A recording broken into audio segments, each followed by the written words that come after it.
The wind that crept along the outer walls of Colditz Castle on the night of the disappearance carried with it a brittle cold, the kind that seemed to feed on fear as much as on winter's breath. Inside the fortress, the dim corridors swallowed sound and movement with the slow appetite of an ancient beast, reducing even footsteps to ghost-like murmurs that vanished before they reached the next bend. For the prisoners of war held within its stone jaws, Colditz was more than a prison. It was a labyrinth carved from dread, an edifice designed to silence hope. Yet among those hollow chambers in the closing months of 1944, there moved a British officer whose story would not end within those walls. A man whose fate would dissolve into one of the most unsettling disappearances of the war. Captain Ellis Harrow had not been at Colditz long, but his reputation had preceded him. A veteran of North Africa and an escape artist with a record that infuriated German command. He was transferred to the supposedly escape-proof stronghold as a measure of containment. The officers already held there welcomed him with the subdued camaraderie of men who had learned to celebrate victories only in whispers. They recognized in Harrow an intensity that lay somewhere between defiance and premonition, a man who walked as though already carrying the shadow of something unresolved behind him. His narrow frame, sharp eyes, and deliberate movements gave him an air of constant alertness. Even when he sat still, hands folded, he seemed to be listening for something beyond the reach of the senses. The castle itself felt aware of his arrival. Its corridors, lit by lamps too dim to chase away the darkness, seemed to draw tighter around him. The guards watched him closely, noting how he scanned the walls with the scrutiny of a man memorizing every imperfection. Harrow had never intended to be contained, not truly. Something in him refused to bend to stone and barbed wire. This restlessness made him dangerous, not only to those imprisoning him, but to those imprisoned with him, for Colditz was a place where a single, unwatched step could swallow a man whole. In the days leading up to his disappearance, Harrow moved with heightened purpose. The other POWs watched him from the corners of their eyes, attempting to decipher the rhythm of his intentions. Some whispered that he was planning an escape, though even the most seasoned among them doubted the wisdom of such an attempt so late in the war, when German paranoia had reached fever pitch. Others believed Harrow had found a flaw in the castle's architecture, a secret passage or forgotten shaft, a relic of the centuries that might grant him a ghost's passage into the woods beyond. There were also murmurs that he had received clandestine information, perhaps smuggled in through coded letters, signaling an opportunity too narrow to ignore. Whatever the truth, Harrow confided in no one. He was last seen walking toward the lower level of the castle, near the maintenance areas rarely visited by the prisoners. It was not an area one wandered into without reason. The floors were uneven, the ceiling low, the air thick with the damp musk of trapped moisture and rusting pipes. Some prisoners claimed they heard the echoes of doors opening where no doors existed, the castle shifting in its old age, bones grinding in the night. Others refused to go near it at all, believing the lower levels to be haunted in ways beyond superstition. It was into this fog of rumor and shadow that Harrow stepped, and from which he never returned. The next morning, roll call revealed the absence.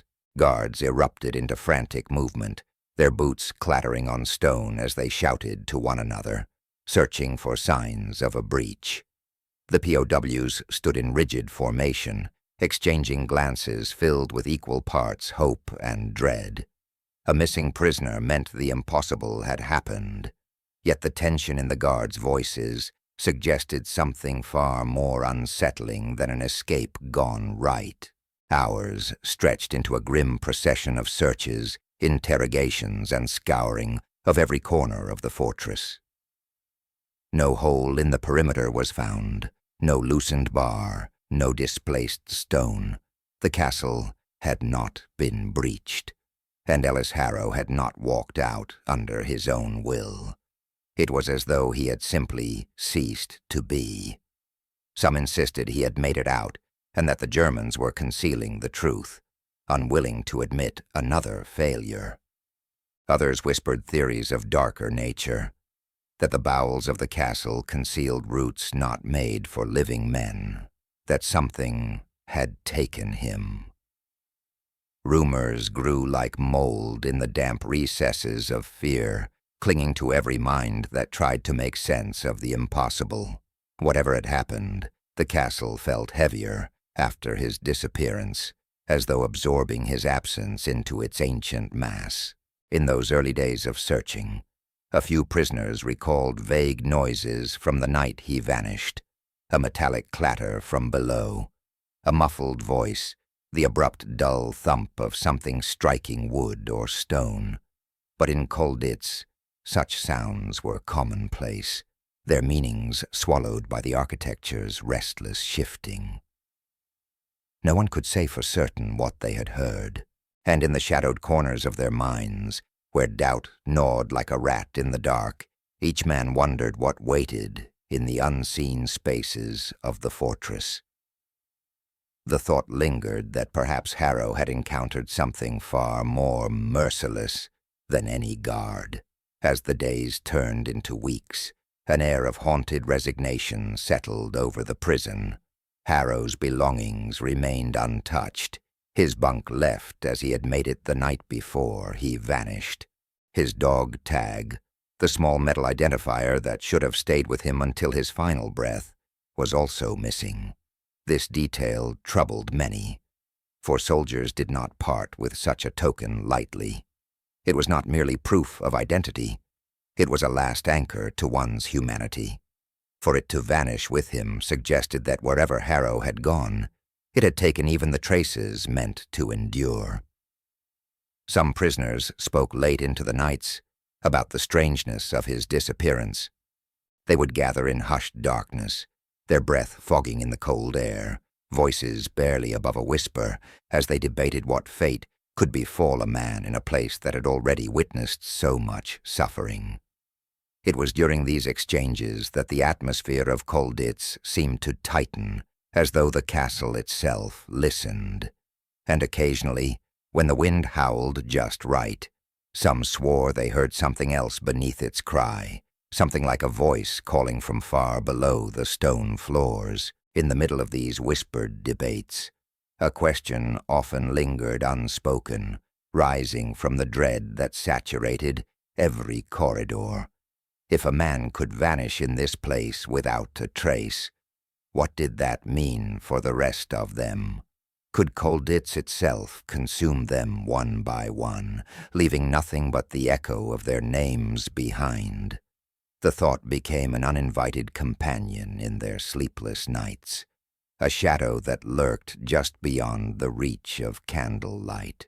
And speaking of shadows, tell me, from where are you watching this story unfold? Your presence here, in the quiet gloom of this unfolding mystery, becomes part of the path that leads deeper into the unknown. As the war dragged on and conditions grew harsher, the memory of Ellis Harrow began to shift. He became a symbol whispered among prisoners, a representation of all that could be lost in a place designed to erase hope. Even guards, hardened by years of conflict, avoided mentioning his name. It was said that one officer, after being assigned to inspect the lower levels, emerged pale and trembling, refusing to return to that part of the castle. When questioned, he claimed the air felt wrong down there, as if watching him, waiting. His unease only fueled the prisoners' fears. The prison command eventually classified the disappearance as an escape, a bureaucratic way to close the matter despite the lack of evidence. But those who had known Harrow even briefly, understood that this explanation was merely a veil thrown over a deeper darkness. There were no footprints, no displaced stones, no whispered message left behind. Instead, there remained only the hollow stillness of corridors that seemed to stretch endlessly in every direction, like veins carrying the lifeblood of some monolithic creature. In such a place, the concept of disappearance blurred into something else entirely: erasure.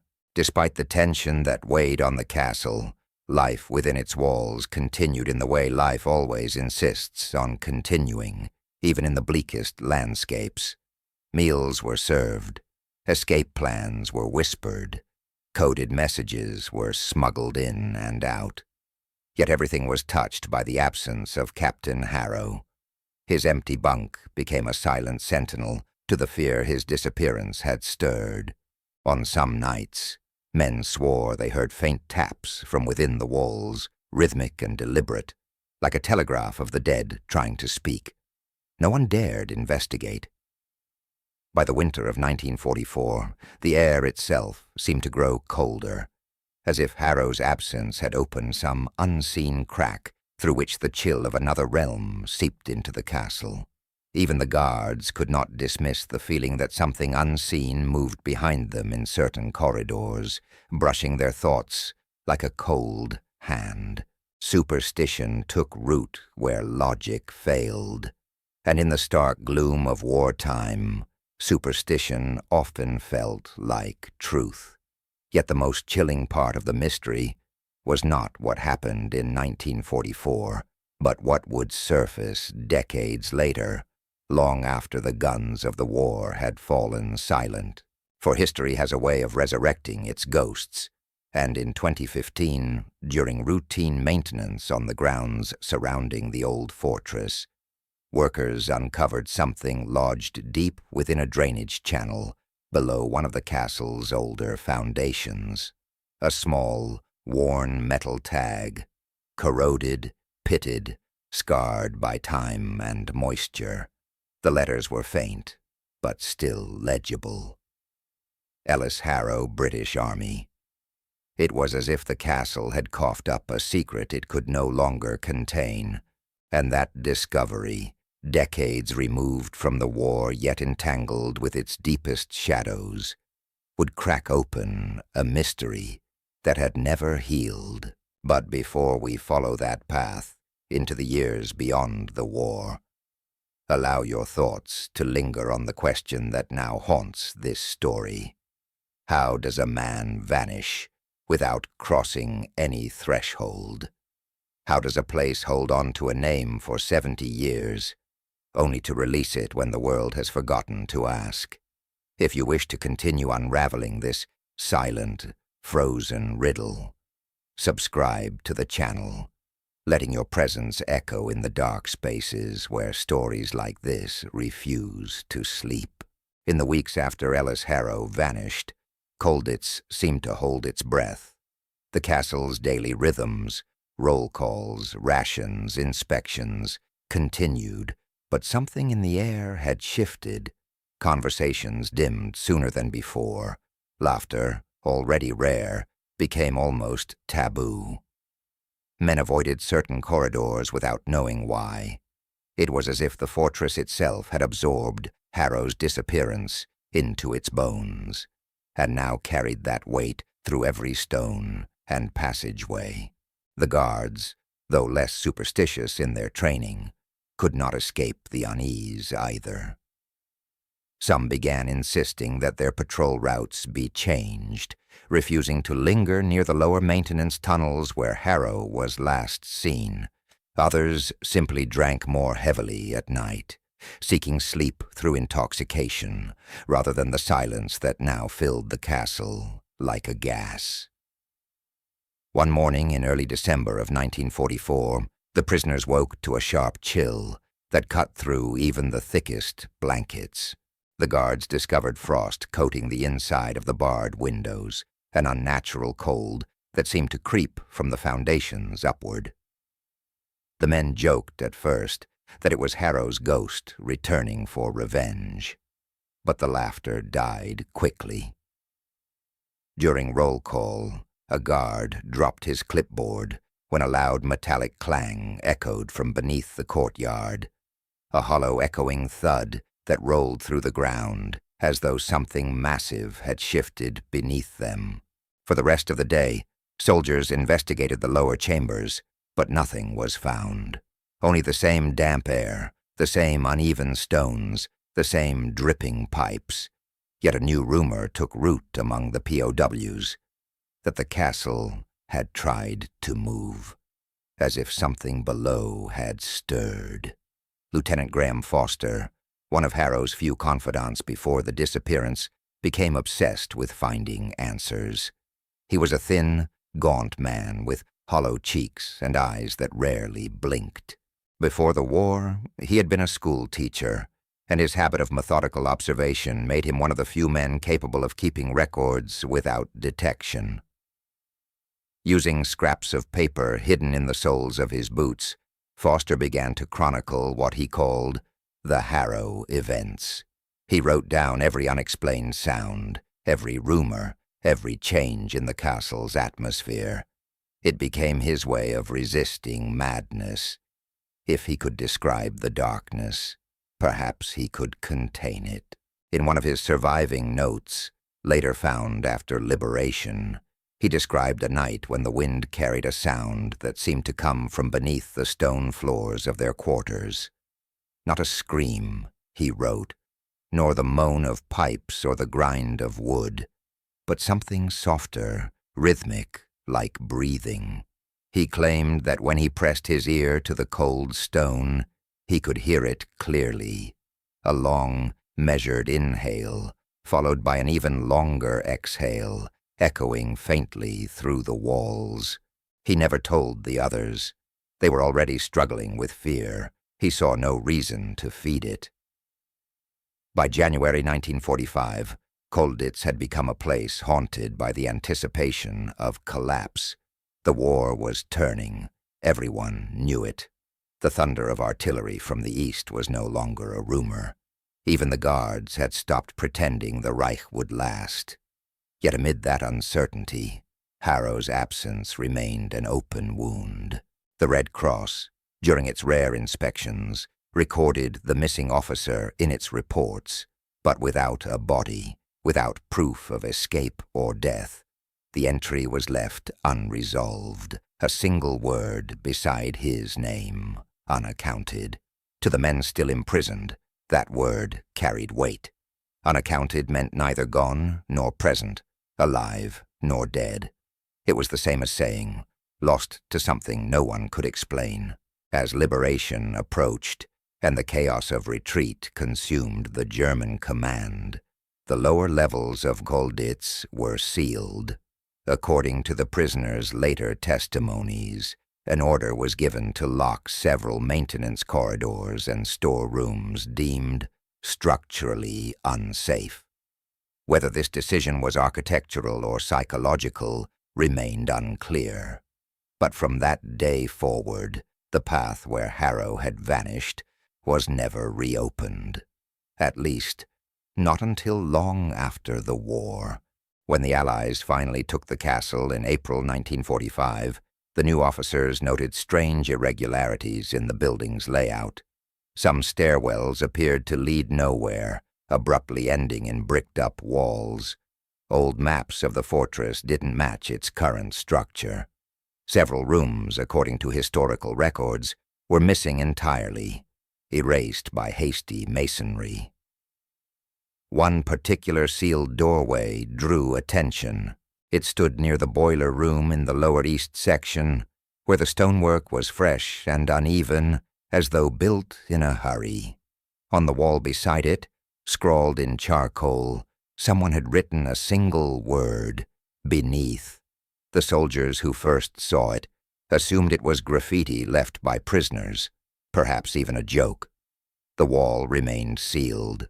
The army had no time to pursue ghost stories when the war was still unfolding outside.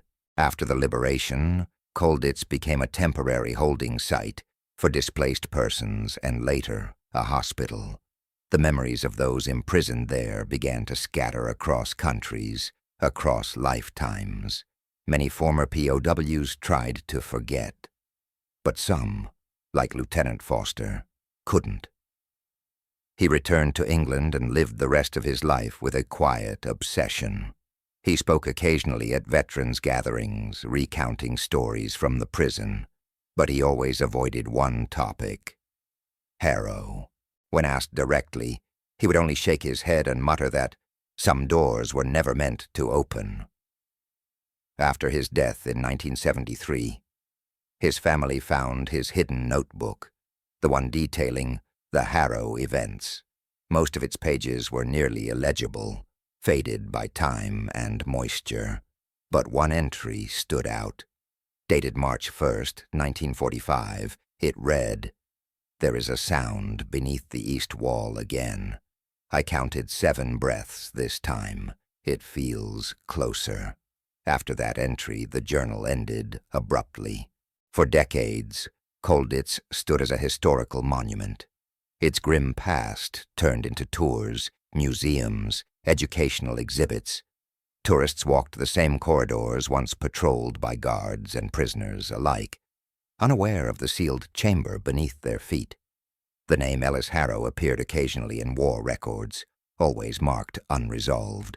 His family received no remains, no explanation, no closure. In time, his story faded from even the memory of those who once knew him, until 2015. That year, renovations began near the base of the old east wall, the same area marked structurally unstable 70 years earlier. The construction team, tasked with updating the drainage system, unearthed several layers of debris before hitting a small iron grate leading into a narrow underground drain. Inside, lodged deep in a buildup of sediment, was a thin metal object, corroded almost to nothing, yet unmistakably a soldier's identification tag. When cleaned, the engraving became visible: Ellis Harrow.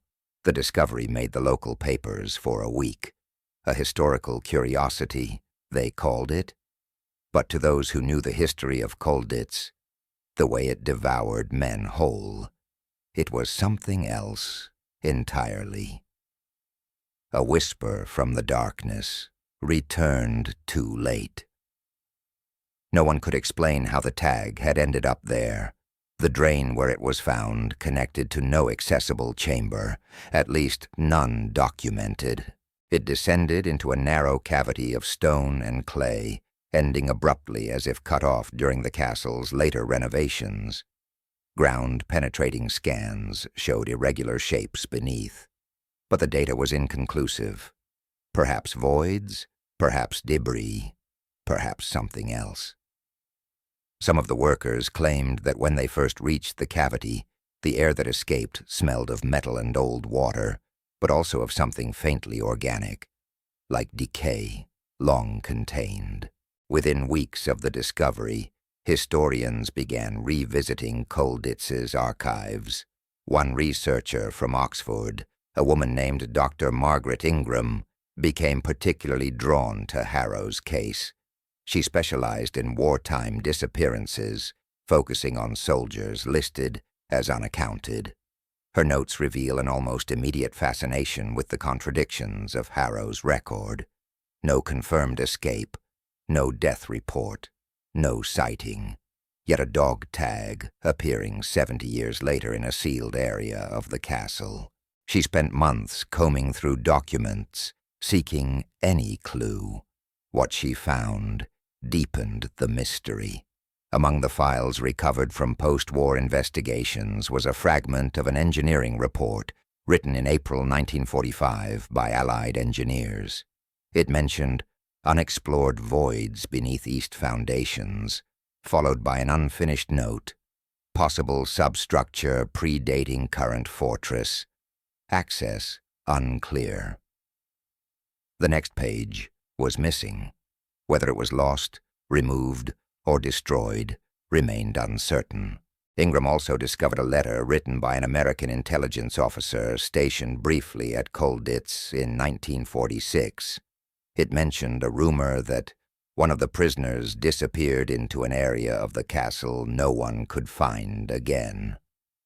The officer dismissed it as folklore, but to Ingram, it was confirmation that the story of Harrow had never truly vanished.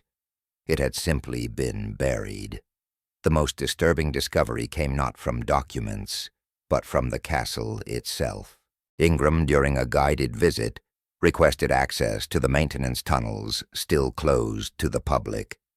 What she found was a network of half-collapsed passages, their walls scarred by moisture and age. In one section, she noticed faint markings etched into the stone, patterns that looked almost deliberate. 7 vertical lines grouped together, repeated several times across the walls. The same number that appeared in Foster's final journal entry. 7 breaths. When asked later about her findings, Ingram described feeling an inexplicable heaviness, as if the air itself pressed against her lungs, making it difficult to breathe. That night, she dreamed of footsteps echoing through a corridor she had never seen, always one step behind her, but never catching up. Historians dismissed the markings as coincidence, a result of natural erosion or tool marks. But Ingram continued her investigation, even after being advised to move on. She began corresponding with local archivists, hoping to trace any pre-medieval records of the Colditz site. What she uncovered would soon suggest that the fortress had not been built entirely upon solid ground, but upon something older, something forgotten. A network of tunnels and chambers, once part of an abandoned monastery, sealed centuries before the war ever began. As that truth began to surface, so too did a darker question. If Ellis Harrow had somehow found one of those buried chambers in 1944, what exactly had he awakened beneath Colditz? But before we descend further into that forgotten space, before the past and present merge in a silence thick with unearthed secrets, take a breath and like this video. It helps this story reach others who dare to step into the dark with us. Because where we go next, even history refuses to follow. The first thing Dr. Margaret Ingram noticed about Colditz was its silence. Not the ordinary quiet of an old building, but a deeper kind of stillness, as though sound itself hesitated to move through the corridors. She arrived on a gray afternoon in late October 2015, her train delayed by fog. The sky pressed low and heavy over Saxony. From the distance, the castle rose from the rock, like a scar on the landscape, its towers and parapets etched in shadow. She had read about it countless times, studied its blueprints, but standing before it, she felt an unease that defied her academic training.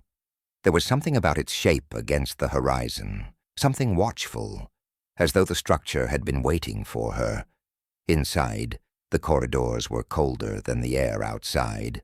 The guide who escorted her, an elderly caretaker named Klaus, spoke in a near whisper as they walked, his words muffled by the thick stone walls. He pointed out the various sections restored after the war, the museum areas, the sealed rooms.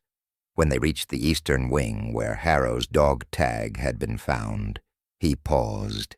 "We don't open this part often," he said, his eyes lingering on the heavy door that led to the lower maintenance level. Too damp, too old. But this is where they found it. The little metal piece, yes? Ingram nodded. She could feel the temperature drop even further as Klaus turned the key.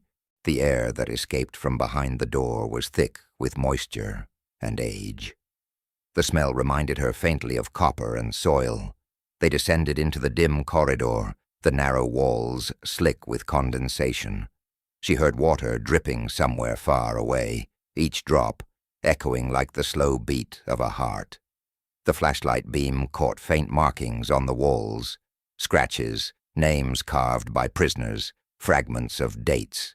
One inscription read 1944, Har.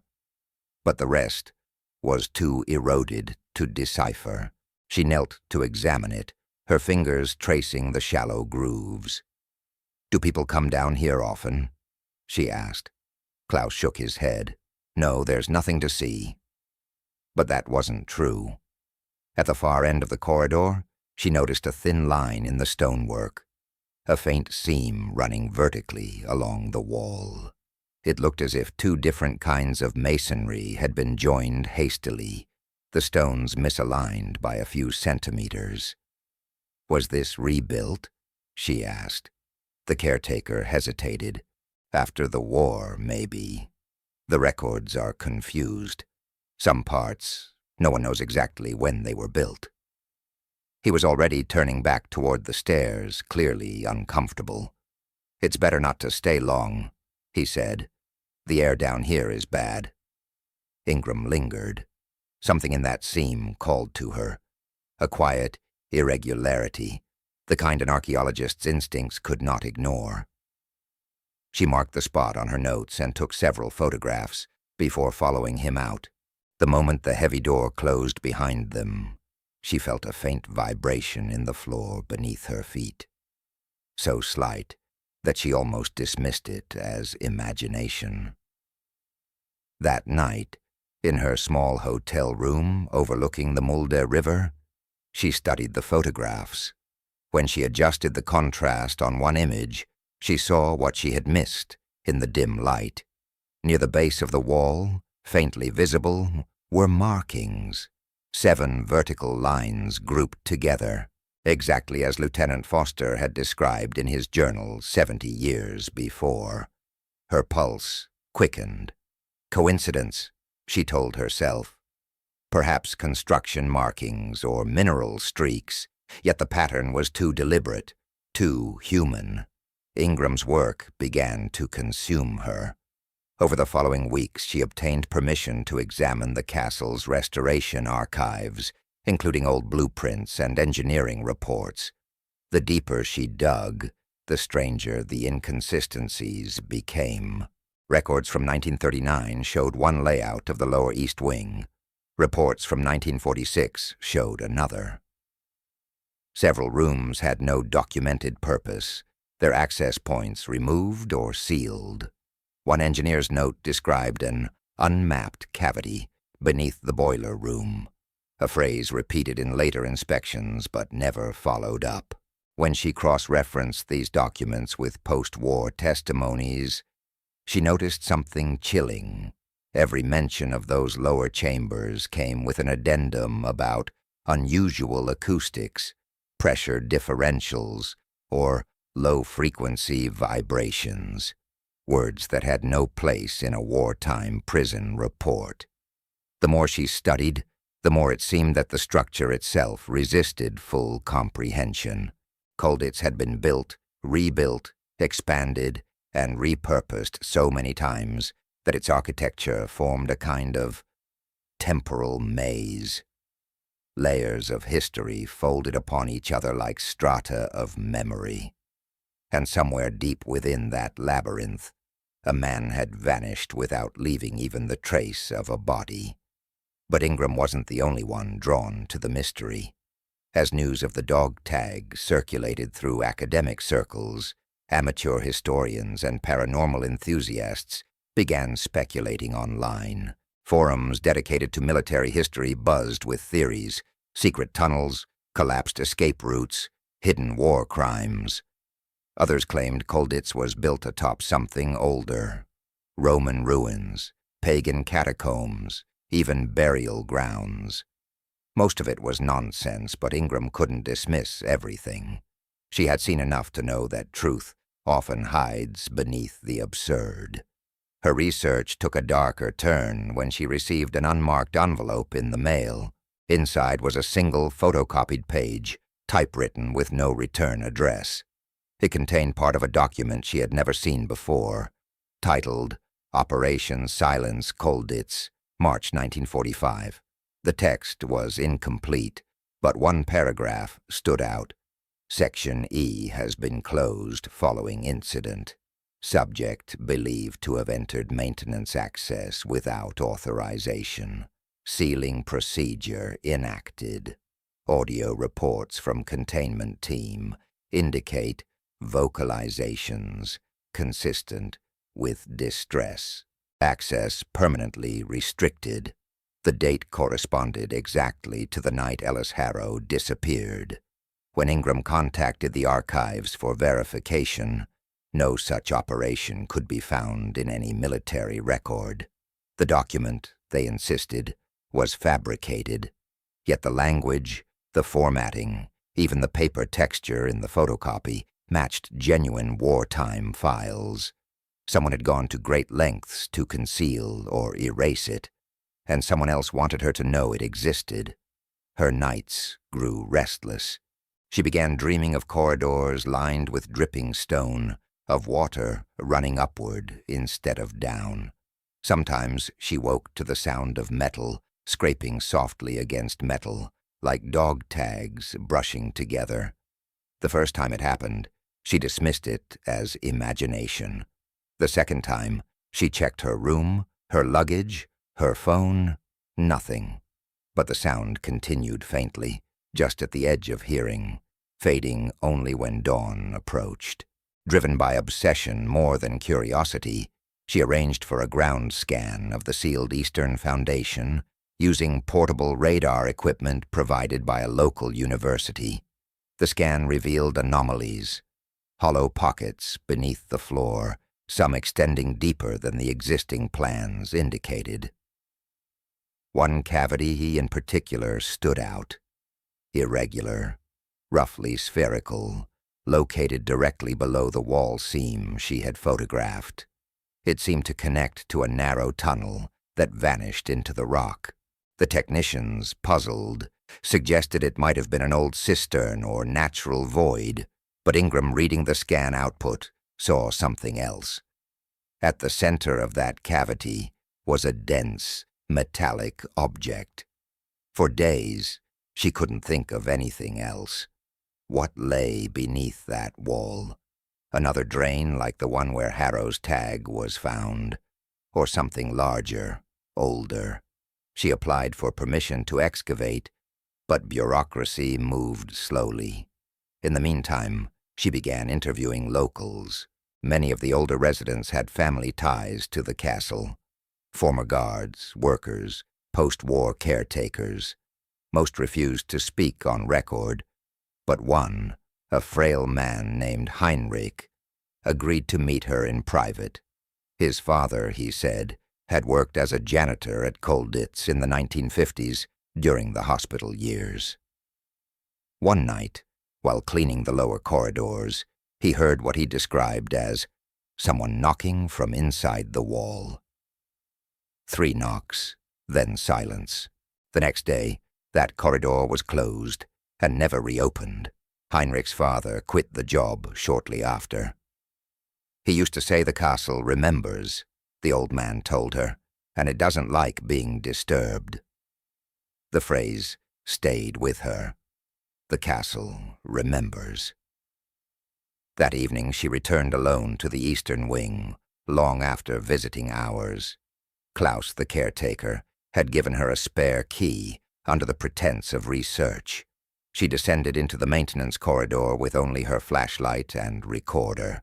The air felt thick, almost liquid. Her breath fogged in front of her as she approached the seam in the wall.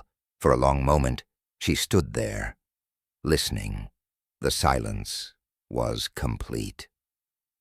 Then faintly, she thought she heard something.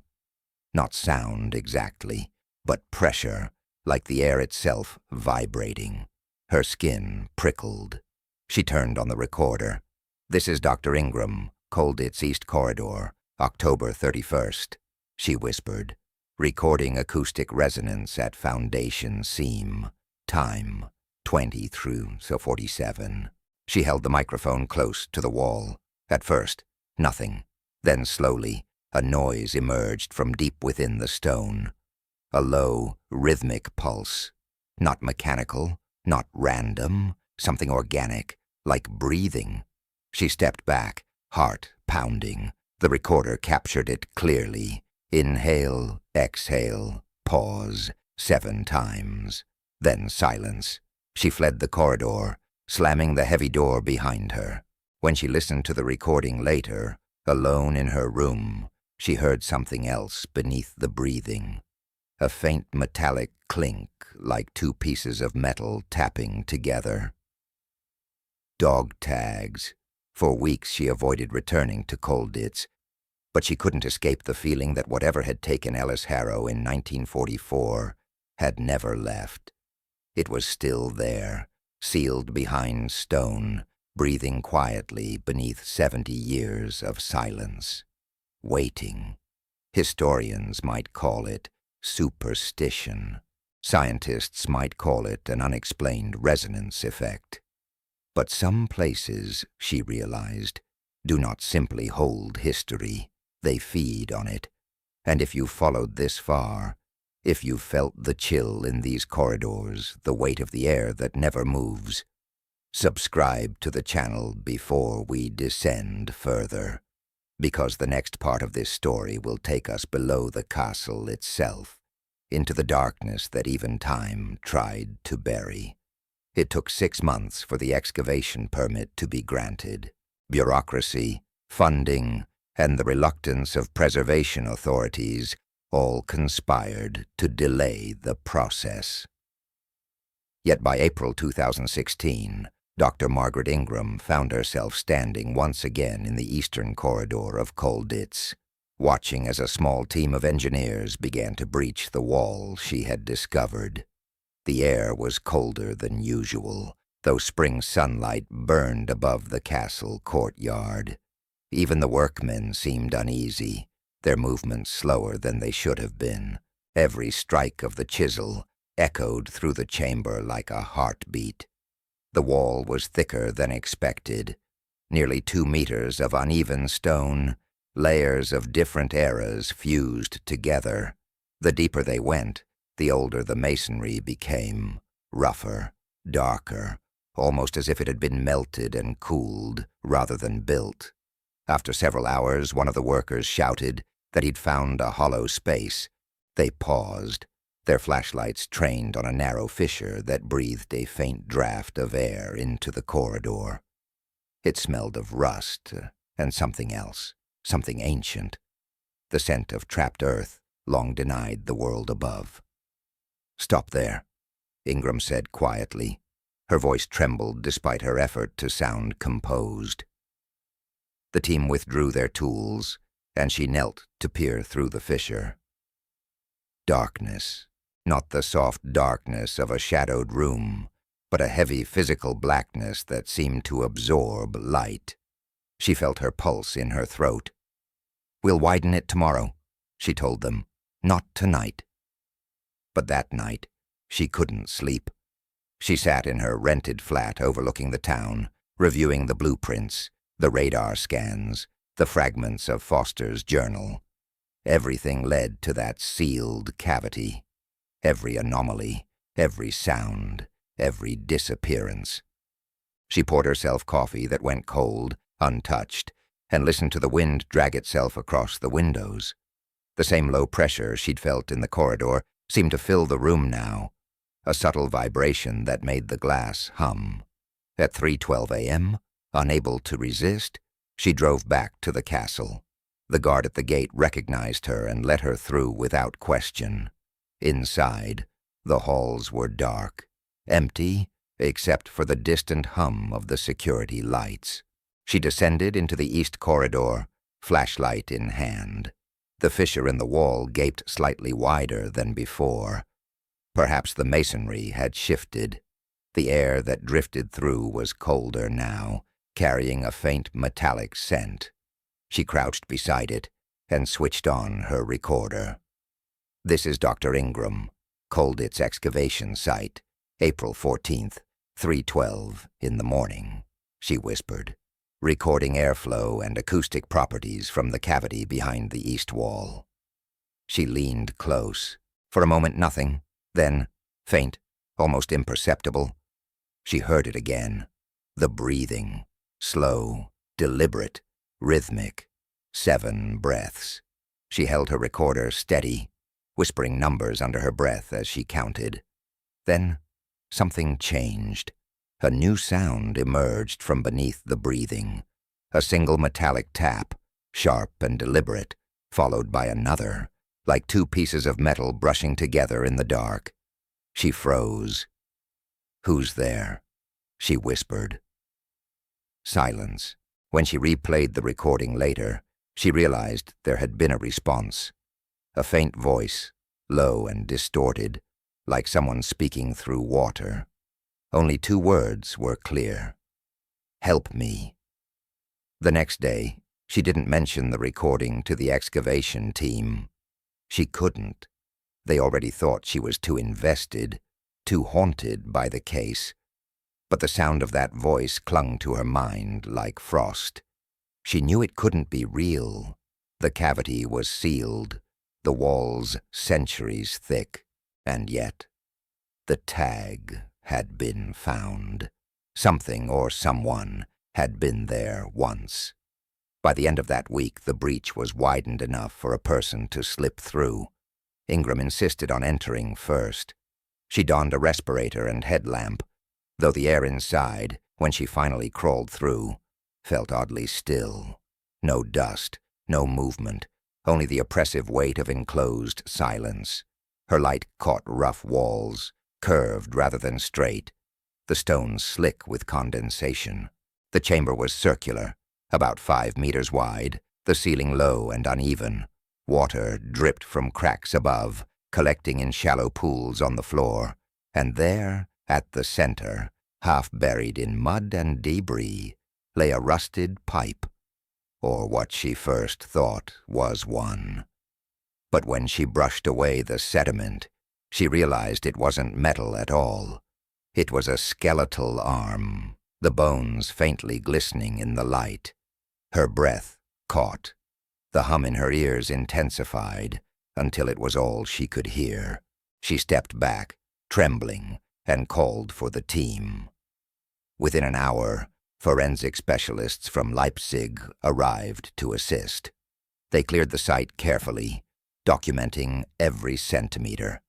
What they uncovered was not a full skeleton, but fragments. An arm, part of a rib cage, and several vertebrae fused together by mineral deposits. Nearby, half buried in the sediment, they found shreds of decayed fabric and a corroded military insignia. British Army. When Ingram saw it, her heart stopped. Later, in the sterile light of the forensic lab, tests would confirm what she already knew. The remains were consistent with a male of Harrow's age and build, but the condition of the bones raised more questions than it answered. The tissue remnants showed signs of compression and mineral crystallization, unlike any natural process of decay. The skeletal fragments appeared almost fossilized, as though they had been subjected to extreme pressure deep underground. "How long has this chamber been sealed?" one of the technicians asked. Ingram hesitated. "Since 1944, she said. But even as she spoke, she felt the weight of uncertainty press against her chest, because beneath the layer where the bones had rested, they found something else, something that should not have been there. Embedded in the mud, directly beneath the skeletal fragments, was a slab of stone carved with faint geometric patterns, circles intersecting lines, 7 points forming a spiral. When she touched it, the stone felt unnaturally warm. She withdrew her hand quickly, heart pounding. The technician beside her frowned. "Some kind of floor tile?" "No," she whispered. "Older." They sent the slab for analysis, but before the results could return, the chamber was sealed again. The official reason cited structural instability, too dangerous for continued excavation. Privately, however, one of the engineers confessed to Ingram that the equipment readings had become erratic. magnetic interference, sudden temperature drops, power failures. It's like the ground's alive, he told her. It hums when we get too close. That same night, Klaus the caretaker suffered a mild stroke in his quarters. When paramedics found him, he was muttering a single phrase over and over in German, atmet noch. He still breathes. The authorities halted all further work at Colditz. The remains were transferred to a forensic facility in Dresden, where analysis continued under strict supervision. Ingram stayed behind, unable to let go. She visited the castle daily, walking its silent corridors as if listening for something beneath the floor. The sound followed her even when she left. Faint, rhythmic, pulsing behind her ribs like an echo she couldn't escape. 2 weeks later, she received an envelope in the mail. No sender. Inside, a photograph. Black and white, old, grainy. It showed a group of POWs standing in the Colditz courtyard, smiling for the camera. In the background, near the edge of the frame, a man stood slightly apart from the others, his face half-shadowed. The photograph was dated February 1945, 2 months after Harrow's disappearance. She enlarged the image until the pixels broke apart. The man in the background wore the same insignia, the same posture, the same narrow shoulders, and though the face was partially obscured, she knew without doubt whose it was. Ellis Harrow.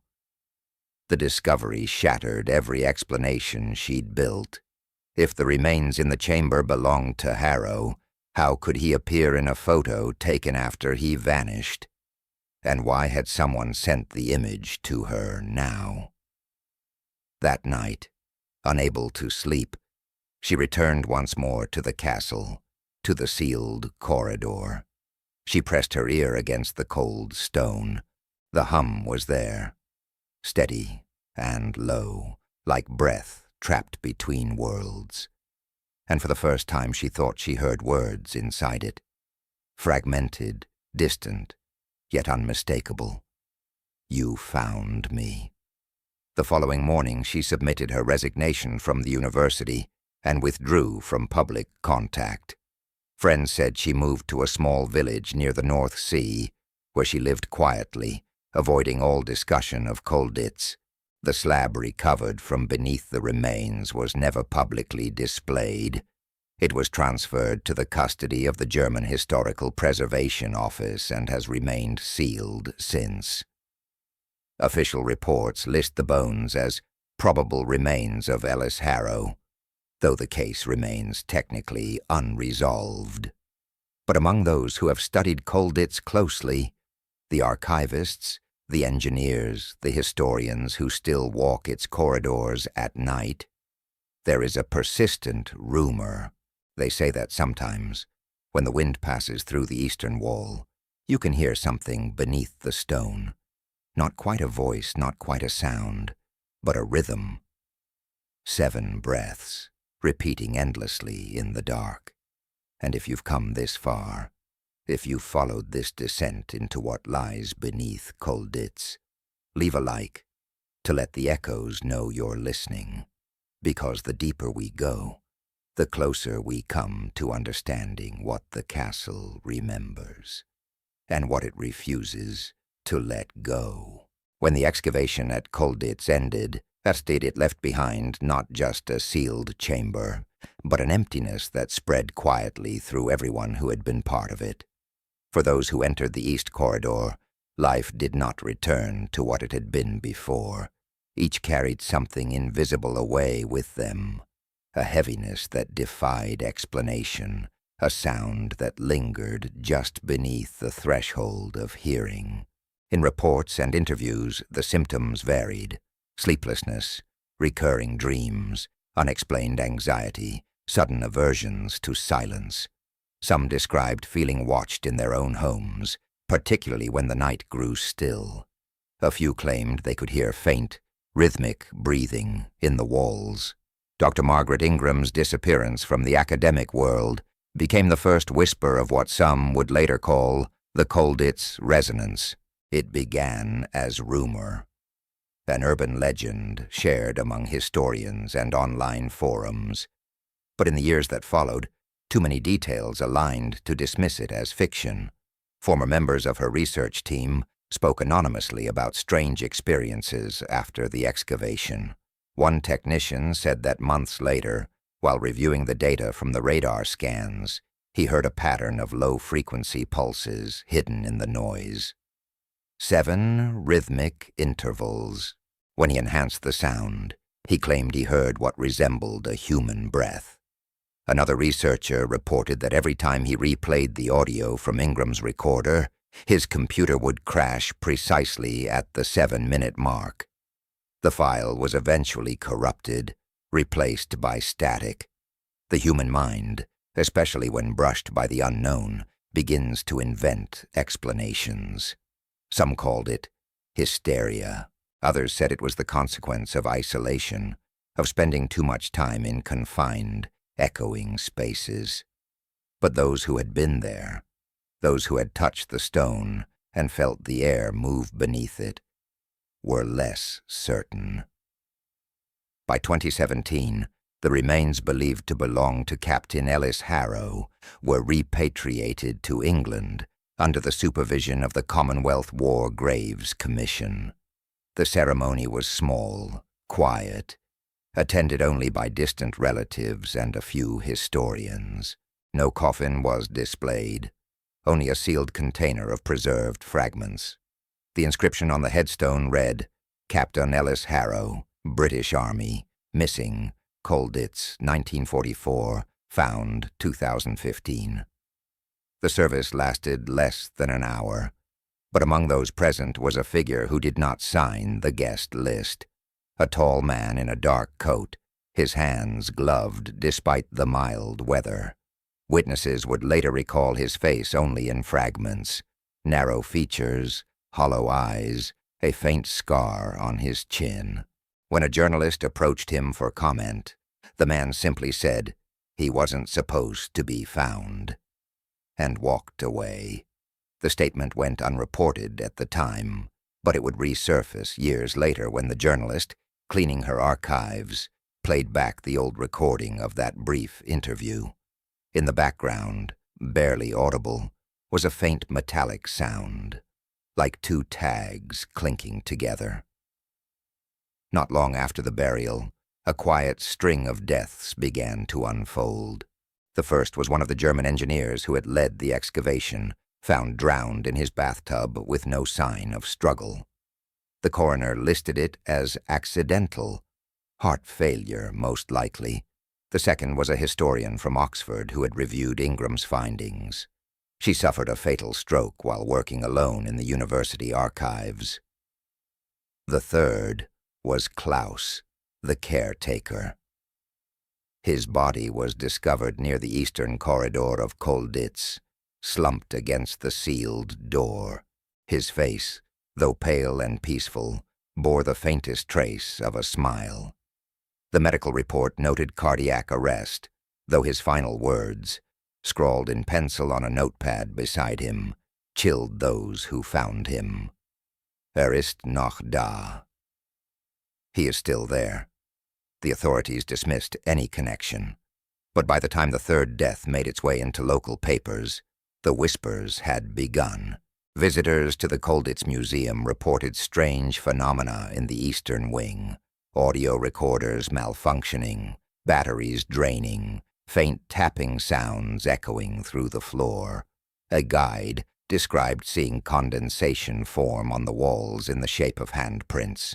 The castle's management quietly closed the lower corridors again, officially citing ongoing restoration work. Unofficially, staff refused to enter that section after dark. Meanwhile, fragments of Dr. Ingram's private research began to surface online. Someone leaked a portion of her notes to a discussion board for military historians. The entries were dated between April and May 2016, after the chamber was sealed. Most were coherent, detailing geological data and artifact analysis. But the final pages grew erratic, the handwriting slanted and uneven. One line, repeated several times across different entries, stood out. He didn't escape. He was absorbed. The phrase spread like wildfire through online communities. Theorists dissected it endlessly, connecting it to ideas of resonance, energy fields, even metaphysical imprisonment. Some argued that Colditz was built on a natural infrasound node, a geological formation that produced low-frequency vibrations capable of causing hallucinations and panic. Others, less rational, insisted that the castle itself was sentient, feeding on human fear, storing memories of its prisoners like insects trapped in amber. Amid the speculation, a documentary team sought to film inside the castle. In late 2018, the project, Echoes of Colditz, began production with partial cooperation from local authorities. The crew included sound engineers, historians, and a psychic consultant, a decision made for marketing more than belief. They filmed daytime segments easily enough. Interviews, historical walkthroughs, drone footage of the castle's foreboding architecture. But when they attempted to capture audio in the eastern corridor, every device malfunctioned. Recordings returned blank, their waveforms flat, except for one consistent pattern. 7 rhythmic pulses, evenly spaced. The production halted after only 2 weeks. The studio cited technical issues. Privately, crew members spoke of something else. Nightmares, static voices, feelings of suffocation. One cameraman claimed that while reviewing footage, he saw a shadow moving across the background, a figure standing where no one had been. When he paused the frame, the outline resembled a man in a British officer's uniform, standing motionless, his face obscured by light glare. The footage was deleted before the documentary aired. By 2019, the story of Ellis Harrow had crossed from historical mystery into myth. Podcasts, online forums, and late-night shows discussed it as one of the war's unsolved enigmas. Yet beneath the sensationalism, a quieter truth lingered, a growing sense that something about Colditz remained alive, restless. Archaeologists who visited the site reported odd compass readings, small vibrations underfoot, the subtle feeling that the ground itself pulsed. One even claimed that when she stood near the east wall, her smartwatch began counting steps, though she hadn't moved. And then came the leak. In December 2019, an anonymous source posted an audio file labeled Harrow Breath Wave to an encrypted forum. The description claimed it was recovered from Dr. Ingram's final recorder, found in her possessions after her death. Though no public record confirmed she had died, the file was barely 5 minutes long. At first it was only static, but gradually, beneath the noise, came a pattern. A slow inhale, a long exhale. 7 times. On the 7th, a faint metallic chime. Then silence. Listeners online described physical reactions. Pressure in the chest, chills, nausea. A few said they heard words forming inside the static. Still here. The file was removed within days, though copies circulate even now, buried in the darker corners of the internet. In the years that followed, Colditz remained open to visitors, though much of its lower structures stayed closed. But something about the atmosphere had changed. Tourists described the air as thicker, heavier. Guides avoided the eastern corridor altogether, steering groups away with practiced detours. On damp days, condensation would form strange streaks on the floor, running in lines. 7 of them perfectly parallel. The legend of Ellis Harrow became inseparable from the castle itself. For every historian who dismissed it as folklore, another whispered that some truths do not end when the records stop. They echo. They persist in stone, in the air between walls, in the rhythm of the place that remembers every step taken within it. And perhaps that's what Colditz had always been. Not a fortress of confinement, but a vessel for memory. A structure that recorded fear, pain, longing, until it became something alive. Something that could breathe. Something that could hold on to a man long after his body was gone. Late one evening in 2021, a maintenance worker repairing electrical wiring near the east wall heard a sound that froze him where he stood. A soft metallic clink, followed by the slow exhale of a breath. He dropped his tools and fled. The next morning, the section was sealed once again, until further notice. The official history of Colditz remains unchanged. No supernatural claims, no mention of resonance, no acknowledgement of the missing recorder or the sealed slab. But among those who know the castle's true heart, there is an understanding that somewhere beneath those stones something waits, patient and ancient, and sometimes, in the quietest hours, when the fog curls around the towers and the world falls still, it exhales just enough to remind the living that it has not forgotten them. Because history doesn't fade. It lingers. It watches. It breathes. The castle stands now in uneasy peace. Tour buses arrive in the mornings. School groups file through the courtyards with guides who speak of history, ingenuity, escape. By evening, the tourists vanish, leaving only the echo of their laughter moving through the corridors. Colditz seems to rest, but those who have worked here longest know the truth. When the sun drops behind the hills and the air cools, the silence grows thicker, and the walls begin to remember. 7 years have passed since the excavation. The eastern corridor remains sealed, its entrance hidden behind scaffolding and storage crates. Officially, the closure is due to moisture damage. Unofficially, no one wants to open it again. Yet the castle has its way of keeping attention. Every few months, a story surfaces. A tourist who swears they heard metal tapping below their feet. A night guard who hears breathing in the stairwell. An academic who claims to feel a pulse in the floorboards, like the slow beat of a buried heart. The stories rise and fade, like breath on glass, never staying long enough to be proven. The file of Captain Ellis Harrow remains archived under unresolved disappearance. The dog tag that began it all is displayed behind glass in a small museum room near the main courtyard. Visitors glance at it without understanding. To them it is just a relic, an artifact of war, of a man long gone. But if you stand close enough, if you wait in silence, you might hear the faintest sound. 2 small pieces of metal brushing together. The air conditioning unit, perhaps, or something else. Dr. Margaret Ingram is never officially declared missing, but she is no longer seen in public. In 2022, a small package arrives at the Colditz Museum, postmarked from northern England, containing a notebook bound in faded leather.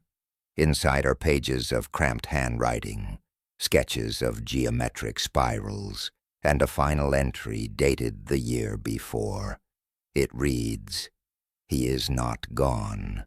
The place holds him in rhythm, not form. He is the sound that repeats itself when all others fade." The castle breathes with what it has taken, and it will breathe until it is full. The curator files the book away quietly. It is never added to the public archive. Winter returns, and with it, the mist. Snow gathers along the parapets, softening the castle's harsh lines. At dusk, fog rolls in from the river, wrapping the towers in white. The last staff members lock the museum doors, their footsteps echoing down the long corridors. For a moment, everything is still. Then, deep within the east wing, behind the sealed wall, something stirs. It begins as pressure, a faint shift in the air, the movement of something vast exhaling after a long sleep. Dust trembles from the ceiling. The old stones groan as if stretching. The air grows colder but not dead, moving, circulating, and somewhere inside that darkness, a sound emerges, a slow, deliberate inhale, then an exhale, 7 times. The same rhythm that has haunted Colditz since the war, the breath of memory itself. If anyone were there to listen, they might hear a faint voice beneath that rhythm, not pleading, not trapped, just waiting, the words indistinct but human, as if formed from the air itself, still here, still listening. Outside, the wind rises, pressing against the old shutters. The snow swirls across the courtyard in brief spirals that vanish as quickly as they form. The night swallows the castle, leaving only the faintest echo of that rhythm pulsing through the foundations, and somewhere beyond the walls, in the memory of those who once walked there, in the stories that refuse to fade, in the voices that whisper through history's cracks. Ellis Harrow endures, not as a ghost, not as a man, but as an imprint, the final heartbeat of a place that once held too many. Because some places never stop keeping count. So if you've followed this far, if you've felt the chill of that rhythm as it moved through each word, leave your mark before you go. Like this story, subscribe and tell us what you think below. Perhaps, in the quiet hours, the castle will listen.